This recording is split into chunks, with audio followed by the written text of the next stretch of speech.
রক্ত আর জল কখনো একসাথে বইতে পারে না।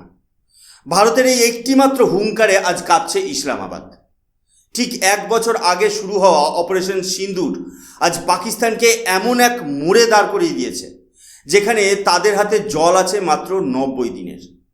আর এই হতাশাতেই কি এখন ভারতের বাগডিহার ড্যামে হামলার ছক কষছে প্রতিবেশী দেশটি? পাকিস্তানের প্রধানমন্ত্রী শাহবাজ শরীফের সিনিয়র অ্যাডভাইজার রানা সানাউল্লাহর একটা লাইভ টিভি ইন্টারভিউ ইন্টারন্যাশনালি তোলপাড় ফেলে দিয়েছে। ভারত কি তবে যুদ্ধের পথে হাঁটছে, নাকি পাকিস্তানের এই জল সংকটই হতে চলেছে তাদের চূড়ান্ত পতন? আজকের এপিসোডে আমরা ইনডেপথ অ্যানালিসিস করব এই পুরো জিওপলিটিক্যাল ড্রামা নিয়ে। নমস্কার, আমি সুশোভন, আর আপনারা দেখছেন অদ্ভুত অথচ বাস্তব। বন্ধুরা, আপনারা স্ক্রিনে দেখছেন ডিডি নিউজের এই চাঞ্চল্যকর রিপোর্টটি। এর হেডলাইনের দিকে ভালো করে লক্ষ্য করুন। এখানে পরিষ্কার ভাষায় বলা হয়েছে যে ভারত তার অবস্থানে কতটা অনড়। গত 1 বছরে সিন্ধু জল চুক্তি বা ইন্দাস ওয়াটার ট্রিটি নিয়ে ভারত যে কঠোর পদক্ষেপ নিয়েছে তাতে কোনো রকম শিথিলতার জায়গা নেই। ঠিক 1 বছর আগের কথা ভাবুন, যখন পেহেলগাম হামলার পর ভারত সরকার ঘোষণা করেছিল যে এই ঐতিহাসিক চুক্তি অনির্দিষ্টকালের জন্য স্থগিত রাখা হবে, তখন বিশ্ব রাজনীতিতে অনেক বিশেষজ্ঞই মনে করেছিলেন যে হয়তো ভারত সরকার শুধুমাত্র চাপের মুখে বা ক্ষোভের বশে এই কথা বলছে এবং কয়েক মাস গেলেই পরিস্থিতি আবার আগের মতো হয়ে যাবে। কিন্তু আজ 365 দিন অর্থাৎ পুরো 1 বছর পেরিয়ে যাওয়ার পর ভারত সরকার বিশ্বের সামনে প্রমাণ দিল যে এটি কোনো সাধারণ রাজনৈতিক হুঙ্কার বা ফাঁকা আওয়াজ ছিল না। এটি ছিল ভারতের একটি পরিকল্পিত জিওপলিটিক্যাল মুভ। ভারত সরকার এবার আন্তর্জাতিক মঞ্চে একটি কড়া বার্তা বা স্ট্রং মেসেজ পাঠিয়েছে, আর তা হলো ক্রস বর্ডার টেররিজম এবং ডিপ্লোমেসি কোনোভাবেই এক সমান্তরাল পথে চলতে পারে না। আপনি একদিকে আমাদের দেশের জওয়ানদের রক্ত ঝরাবেন আর অন্যদিকে ভারতের নদী থেকে বয়ে যাওয়া জলের সুফল ভোগ করবেন, সেই দিন এখন শেষ। এই 1 বছরে ভারত সরকার ড্যামের গেটগুলো এমনভাবে নিয়ন্ত্রণ করছে যে একটি ফোঁটা জলও পাকিস্তানের দিকে বাড়তি যেতে দেওয়া হয়নি। বন্ধুরা, এর ফলে ঠিক কী হয়েছে জানলে আপনারা অবাক হবেন। আজ পাকিস্তানের সিন্ধু ও চেনাব অববাহিকার বিস্তীর্ণ কৃষিজমি থেকে শুরু করে বড় বড় কলকারখানা সবই আজ জলের অভাবে ধুঁকছে। তাদের ইন্ডাস্ট্রিয়াল আউটপুট রেকর্ড পরিমাণে কমে গেছে। এটি কেবল একটি চুক্তির স্থগিতকরণ নয়, এটি ভারতের এক নতুন স্ট্র্যাটেজিক ডেফিয়েশন বা কৌশলগত প্রতিরোধ। ভারত এখন আর রক্ষণাত্মক নয়, বরং জলকে একটি কৌশলগত হাতিয়ার হিসেবে ব্যবহার করে পাকিস্তানকে আন্তর্জাতিক মঞ্চে কোণঠাসা করে দিচ্ছে। এবার আপনারা স্ক্রিনে এই রিপোর্টটির দিকে খুব ভালো করে লক্ষ্য করুন। ইন্ডিয়ান ডিফেন্স নিউজের এই চাঞ্চল্যকর তথ্যে জানানো হয়েছে যে পাকিস্তানের বর্তমান ওয়াটার স্টোরেজ ক্যাপাসিটি বা জল সঞ্চয় করে রাখার ক্ষমতা কমে দাঁড়িয়েছে মাত্র 90 দিনে। হ্যাঁ বন্ধুরা, আপনারা ঠিকই শুনেছেন। অর্থাৎ আজ যদি কোনো কারণে বৃষ্টিপাত থমকে যায় কিংবা ভারত তার ড্যামগুলোর মাধ্যমে জল নিয়ন্ত্রণ আরও কঠোর করে দেয়, তবে মাত্র 3 মাস পর পাকিস্তানের সাধারণ মানুষের কাছে এক ফোঁটাও খাওয়ার জল অবশিষ্ট থাকবে না। একটু তলিয়ে ভাবুন তো, যেখানে আন্তর্জাতিক মানদণ্ড বা গ্লোবাল স্ট্যান্ডার্ড অনুযায়ী একটি দেশের অন্তত 120 থেকে 300 দিনের জল সঞ্চয় করে রাখা অত্যন্ত জরুরি, সেখানে পাকিস্তানের মতো একটি পরমাণু শক্তিধর দেশের এই করুণ অবস্থা কেন?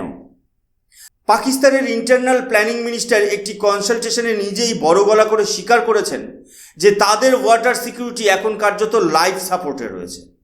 এর পেছনে শুধু যে ভারতের কঠোর অবস্থান দায়ী তা নয়, বরং এর মূলে রয়েছে পাকিস্তানের নিজস্ব প্রশাসনিক ব্যর্থতা এবং পরিকাঠামোগত জরাজীর্ণ অবস্থা। পাকিস্তান বছরের পর বছর ধরে ভারতের উদারতাকে আমাদের দুর্বলতা ভেবে ভুল করে এসেছে। তারা ভেবেছিল হয়তো ভারত কখনোই সিন্ধুর জল চুক্তির প্রোটোকল ভাঙবে না, কিন্তু অপারেশন সিন্দুর সেই দীর্ঘদিনের ভ্রান্ত ধারণা এক নিমেষে চুরমার করে দিয়েছে। এই 1 বছরে ভারত চেনাব নদীর ওপর দিয়ে বয়ে যাওয়া জলের প্রতিটি কণা মেপে ব্যবহার করেছে। আমাদের ইঞ্জিনিয়াররা এবং হাইড্রোলজিক্যাল টিম এখন এতটাই সতর্ক যে পাকিস্তানের দিকে বাড়তি জল যাওয়ার প্রতিটি ছিদ্রপথ বন্ধ করে দেওয়া হয়েছে। বন্ধুরা, এটা কেবল জলের অধিকার নিয়ে লড়াই নয়, এটি আসলে পাকিস্তানের ভঙ্গুর ইকোনমি বা অর্থনীতিকে পঙ্গু করে দেওয়ার এক নিখুঁত মাস্টার প্ল্যান। কারণ পাকিস্তানের অর্থনীতির মেরুদণ্ড হলো কৃষি, আর সেই কৃষিকাজ পুরোপুরি নির্ভরশীল এই নদীর জলের উপর। যখন ক্ষেত খামারে জল পৌঁছাবে না, তখন সেই দেশে খাদ্য সংকট বা ফুড ক্রাইসিস তৈরি হওয়া কেবল সময়ের অপেক্ষা।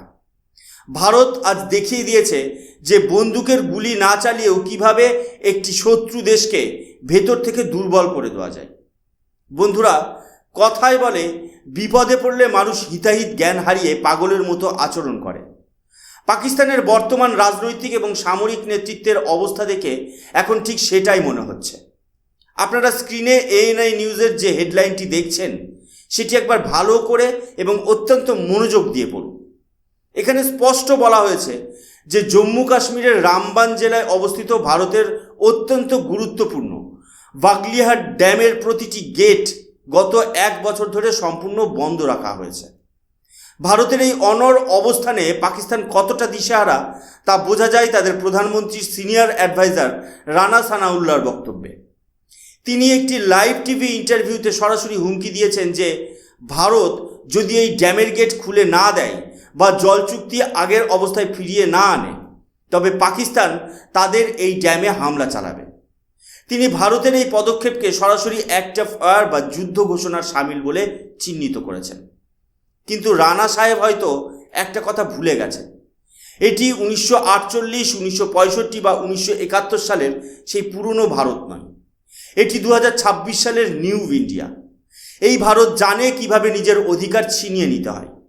বাগলিহাট ড্যাম কোনো সাধারণ বাঁধ নয়, এটি ভারতের একটি বিশাল হাইড্রো ইলেকট্রিক পাওয়ার প্রজেক্ট, যা চেনাব নদীর ওপর ভারতের সার্বভৌম অধিকার বা সভারেনিটির এক অদম্য প্রতীক। এই ড্যাম ভারতের নিজের মাটিতে, ভারতের নিজের ইঞ্জিনিয়ারদের শ্রমে তৈরি। পাকিস্তান কি সত্যিই মনে করে যে তারা ভারতের একটি সামরিক সুরক্ষিত ড্যামে হামলার সাহস দেখাবে? যদি তারা এই ধরনের কোনো হঠকারী পদক্ষেপ বা সুইসাইডাল অ্যাটেম্প নেয়, তবে ভারতের পাল্টা জবাব যে কতটা বিধ্বংসী হবে তা কল্পনা করার ক্ষমতাও ইসলামাবাদের নেই। আসলে পাকিস্তানের অভ্যন্তরীণ পরিস্থিতি এখন এতটাই শোচনীয় যে দেশের মানুষের ক্ষোভ অন্যদিকে ঘুরিয়ে দিতেই তারা এই ধরনের যুদ্ধ খেলা খেলছে। রানা সানাউল্লাহর এই হুমকি কি স্রেফ একটি সস্তা রাজনৈতিক প্রোপাগান্ডা, নাকি সত্যিই পাকিস্তান নিজেদের ধ্বংসের পরোয়ানা সই করতে চাইছে? ভারত সরকার কিন্তু স্পষ্ট করে দিয়েছে, আমাদের 1 ইঞ্চি মাটি বা 1 ফোঁটা জলের দিকে কেউ যদি চোখ তুলে তাকায়, তার ফল হবে মারাত্মক। বন্ধুরা, পাকিস্তান যখন ড্যামে হামলার হুমকি দিচ্ছে, তখন ভারত কিন্তু শুধু পুরনো ড্যামের গেট বন্ধ করে হাত গুটিয়ে বসে নেই। ভারত সরকার এখন চেনাব বেসিনে একের পর এক মেগা প্রজেক্টের কাজ যুদ্ধের গতিতে এগিয়ে নিয়ে যাচ্ছে। আমাদের হাতে থাকা সর্বশেষ তথ্য অনুযায়ী ডালহাস্তি স্টেজ 2, পাকালডাল, কাওয়ার এবং কিরু ড্যাম, এই 4টি বিশাল হাইড্রো ইলেকট্রিক প্রজেক্টের কাজ এখন প্রায় শেষ পর্যায়ে। একবার ভেবে দেখুন, এই প্রজেক্টগুলো যখন পূর্ণ কার্যক্ষমতায় চালু হবে, তখন ভারত কেবল জম্মু কাশ্মীরের অন্ধকার দূর করবে না, বরং চেনাব নদীর জলের ওপর আমাদের নিয়ন্ত্রণ হবে হিমালয়ের মতো অটল। ভারত তার ক্লিন এনার্জি এবং এনার্জি সিকিউরিটির লক্ষ্যকে সামনে রেখে আন্তর্জাতিক মঞ্চে নিজেকে এক অনন্য উচ্চতায় নিয়ে যাচ্ছে। যেখানে সারা বিশ্ব কার্বন নিঃসরণ কমানোর কথা বলছে, সেখানে ভারত এই ড্যামগুলোর মাধ্যমে প্রমাণ করছে যে আমরা উন্নয়ন এবং পরিবেশ রক্ষা দুটোতেই সমান পারদর্শী। তবে এই পুরো ঘটনায় সবচেয়ে কৌতূহলোদ্দীপক বিষয় হলো বিশ্ব ব্যাংকের ভূমিকা। আমরা জানি 1960 সালের সেই চুক্তিতে ওয়ার্ল্ড ব্যাংক ছিল এক অন্যতম স্বাক্ষরকারী। যখন পাকিস্তান তাদের করুণ দশা নিয়ে বিশ্ব ব্যাংকের দরজায় কান্নাকাটি শুরু করলো এবং বিশ্ব ব্যাংক এই বিষয়ে হস্তক্ষেপ বা ইন্টারভেনশন করার চেষ্টা করলো, তখন ভারত সরকার শটান জানিয়ে দিয়েছে যে ভারত আর কারোর দয়া বা মধ্যস্থতার উপর নির্ভরশীল নয়। ভারত স্পষ্ট ভাষায় বলেছে, বিশ্ব ব্যাংক এই চুক্তিতে শুধুমাত্র একজন ফেসিলিটেটর বা সহায়তাকারী ছিল, কোনো বিচারক বা মিডিয়েটর নয়। ভারত আজ এক নতুন আত্মবিশ্বাসে বলীয়ান। আমরা এখন আর কোনো থার্ড পার্টি ইন্টারভেনশন বা বিদেশি শক্তির মাতব্বরি সহ্য করতে রাজি নই। দিল্লি থেকে ইসলামাবাদকে খুব কড়া ভাষায় বুঝিয়ে দেওয়া হয়েছে যে এটি ভারতের জল, এটি ভারতের নদী এবং এর ভবিষ্যৎ কী হবে তা একান্তই ভারতের সিদ্ধান্ত। আন্তর্জাতিক আইন বা চুক্তির দোহাই দিয়ে ভারতকে আর আটকে রাখা সম্ভব নয়, কারণ ভারত এখন নিজের শর্তে বিশ্ব রাজনীতি বা গ্লোবাল পলিটিক্স নিয়ন্ত্রণ করতে শিখে গেছে। আপনারা স্ক্রিনে ব্রিটেনের বিখ্যাত থিঙ্ক ট্যাঙ্ক চ্যাটাম হাউসের রিপোর্টটি দেখছেন। এই আর্টিকেলে বলা হয়েছে যে ভারত জলকে অস্ত্র হিসেবে ব্যবহার করছে। পাকিস্তান গত 1 বছর ধরে আমেরিকা, ব্রিটেন এবং এমনকি রাষ্ট্রপুঞ্জের দরজায় দরজায় ভিক্ষা চেয়েছে যাতে ভারত চুক্তিটি আবার চালু করে, কিন্তু কোনো দেশই ভারতের বিরুদ্ধে যেতে সাহস করেনি। উল্টে ব্রিটেন পরোক্ষভাবে ভারতকে দোষারোপ করার চেষ্টা করলেও ভারত তাতে কর্ণপাত করেনি। ভারত সরকার জানে যে যতক্ষণ পর্যন্ত পাকিস্তান তাদের মাটিতে লস্কর বা জয়েশের মতো জঙ্গি সংগঠনগুলোকে মদত দেবে, ততক্ষণ আলোচনার কোনো টেবিল সাজানো হবে না। ভারতের বর্তমান বিদেশ নীতি বা ফরেন পলিসি আজ এতটাই আগ্রাসী যে আন্তর্জাতিক চাপকে ভারত স্রেফ এক তুড়িতে উড়িয়ে দিচ্ছে। পরিশেষে একটা কথাই বলা যায়, অপারেশন সিন্দুর আজ সফল। পাকিস্তান যখন ভারতকে হাজার হাজার ক্ষত দিয়ে রক্তাক্ত করার স্বপ্ন দেখত, ভারত আজ পাকিস্তানের সেই গর্বের ওপর আঘাত এনেছে। রক্ত আর জল সত্যিই একসাথে বইতে পারে না।